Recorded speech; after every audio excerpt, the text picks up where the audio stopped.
Simple. Sinners, it was a very great film, and I saw it, mind blown. You had told me, you saw it as well. Going to As see it a black again. pastor, going to see it again. Hey, I'm right there with you. Deep Southern Roots. How did you feel from seeing that film, Sinners? What were your thoughts from a pastoral perspective, theologian? What did you see in the film?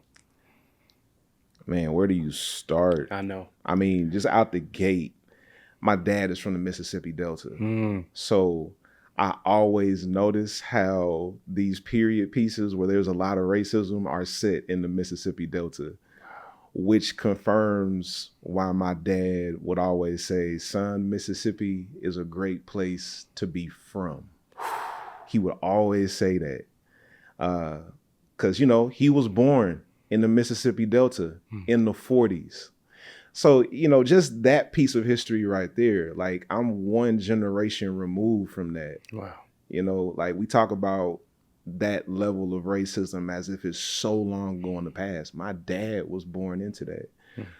And then what I loved about the film theologically was how it allowed for so many components of Black spirituality and indigenous spirituality in a more expanded term, like how it allowed for them to coexist in the same space. Yeah. Which is what I think Black Christians struggle with the most, is the coexistence.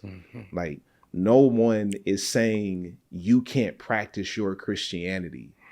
The problem is when you think your Christianity should take precedent over everybody else's spiritual practices. But in Sinners, we saw this coexistence and this collaboration that was really powerful to me.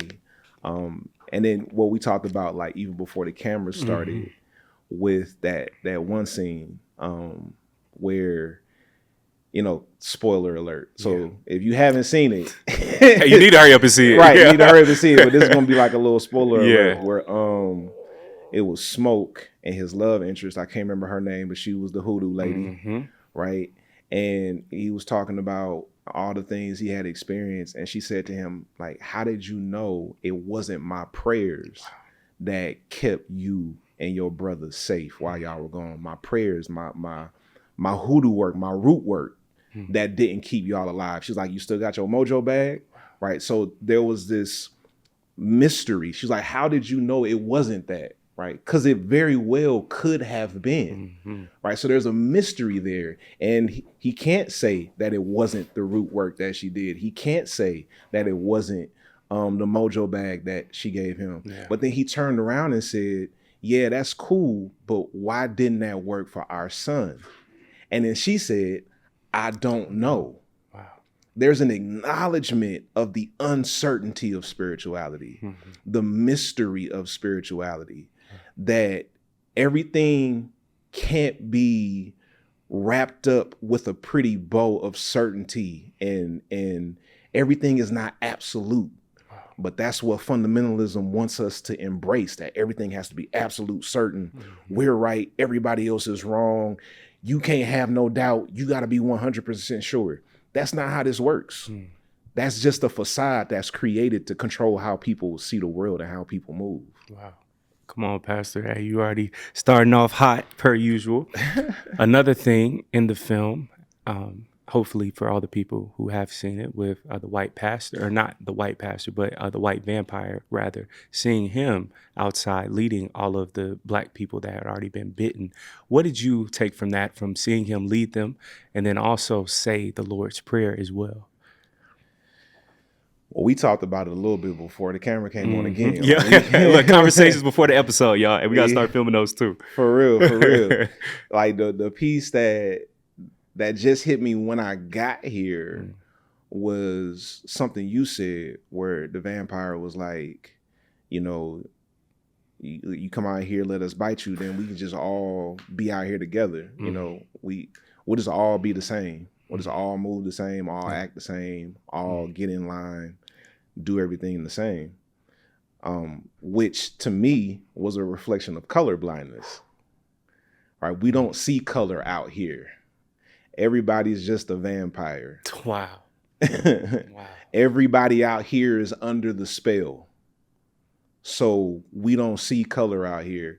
But on the inside of the juke joint, you had different ethnicities represented, and they were able to hold on to their culture. They were able to hold on to their heritage instead of having to deny their heritage to get along with everybody outside who was just walking around under a spell.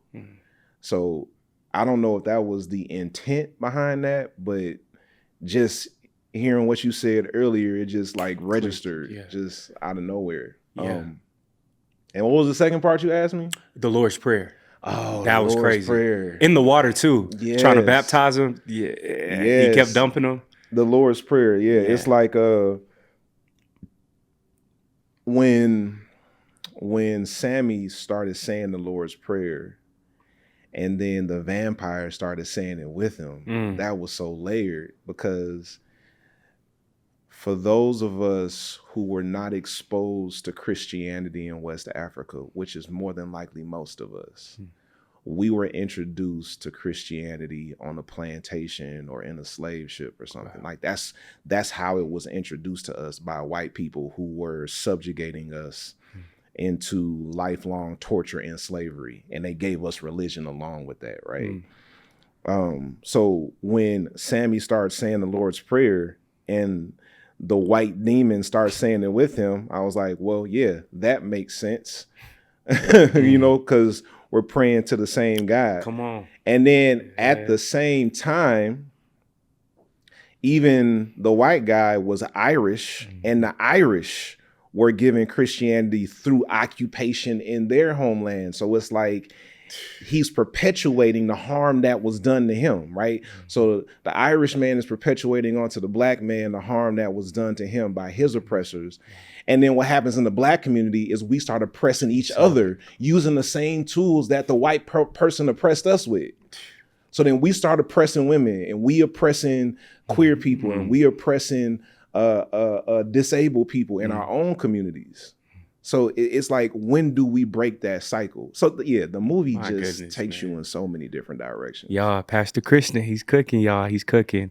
Under a Spell. I think about our people now. Do you feel like most Black Christians, fundamentalists, are under a spell right now? What are your thoughts on that? A lot are, and it's scary, especially this segment of Black Christianity that sees pro-Blackness as some form of idolatry.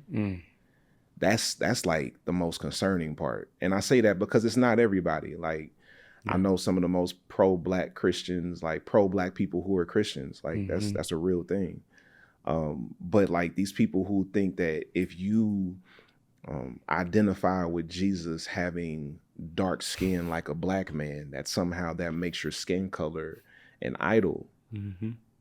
And I just wish we would come from under the spell of self-loathing.